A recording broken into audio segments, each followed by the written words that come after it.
Imagine कीजिए कि आज ही आपके एग्ज़ाम्स ख़त्म हुए हैं और आप इस बात से बहुत खुश और रिलैक्स्ड हो क्योंकि आप बहुत दिनों से एग्ज़ाम्स के लिए बहुत मेहनत कर रहे थे और शायद इस वजह से ठीक से भी नहीं सो पाए थे। आज एग्ज़ाम्स ख़त्म होते ही आप घर जाते हैं और अब आप अपने बहुत दिनों की थकान मिटाना चाहते हैं और चैन से सोना चाहते हैं।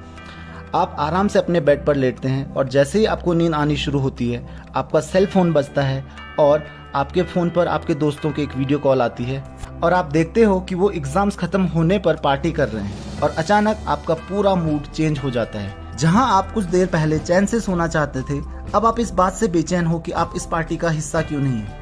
आपकी इसी बेचैनी के लिए एक टर्म है फोमो, यानी fear of missing out. Fear of missing out एक ऐसी सिचुएशन होती है जिसमें आपको इस बात की चिंता या फिर डर होता है कि आप किसी ऐसे सोशल इवेंट को मिस ना कर दो जो कि आपकी लाइफ के लिए इम्पोर्टेंट हो सकता है।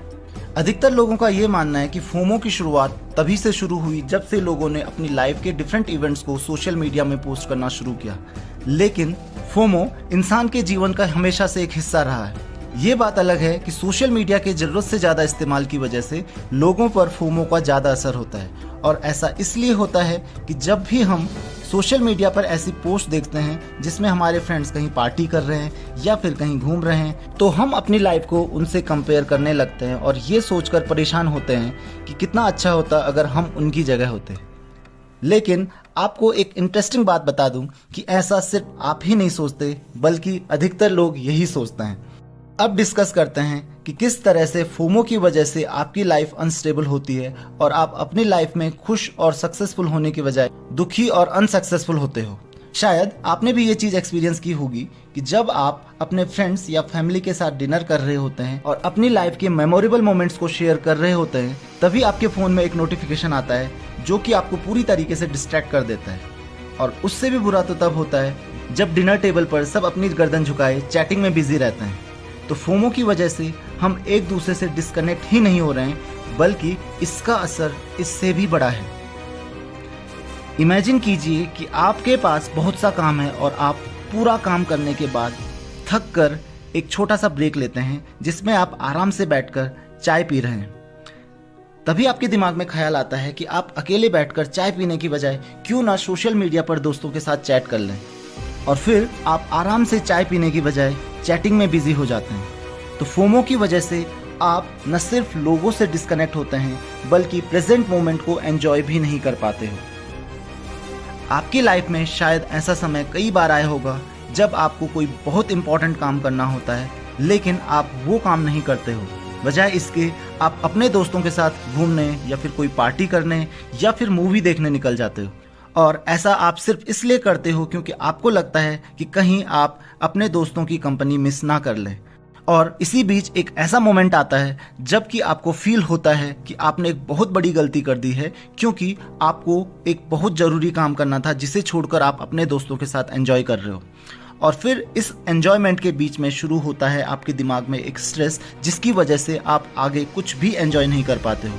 आप सिर्फ उस काम के बारे में सोच रहे होते हो जिसे आपने किया नहीं और अब उसकी वजह से आपकी लाइफ में एक बहुत बुरा इम्पैक्ट पड़ने वाला है।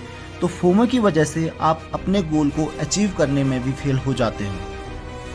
फोमो के बहुत सारे और भी एग्जाम्पल्स हैं जिससे आपको ये पता चल जाएगा कि कैसे आपके फोमो का फ़ायदा उठाकर कंपनीज आपको अपना प्रोडक्ट बेचती हैं। जैसे आपने देखा होगा कि कैसे ऑनलाइन शॉपिंग में कुछ प्रोडक्ट्स के नीचे लिखा होता है only limited stock is left, या फिर डिस्काउंट के लिए एक टाइमर होता है कि discount is available for only 10 hours, या 50% डिस्काउंट फॉर फर्स्ट 100 बायर्स। ये सब देखकर आपको लगता है कि कहीं आपसे वो प्रोडक्ट छूट न जाए और आप उस प्रोडक्ट को खरीद लेते हो चाहे आपको उस प्रोडक्ट की ज़रूरत ना भी हो। अब आता है एक बहुत ज़रूरी सवाल और वो ये है कि हम फोमो से किस तरीके से बच सकते हैं। जैसा कि मैंने आपको कहा कि फोमो आज की नहीं बल्कि एक हमेशा की प्रॉब्लम रही है और लगभग हर इंसान इस प्रॉब्लम का शिकार है। लेकिन हमें इस सब में टेक्नोलॉजी और सोशल मीडिया के रोल को समझना होगा। आज हम जब चाहें जिससे चाहें कनेक्ट कर सकते हैं, लेकिन इसकी भी एक लिमिट होनी चाहिए कि कितना किसी से कनेक्ट करना है, क्योंकि जब भी आप इस लिमिट को क्रॉस करते हो उसकी वजह से आपकी लाइफ में स्ट्रेस शुरू हो जाता है।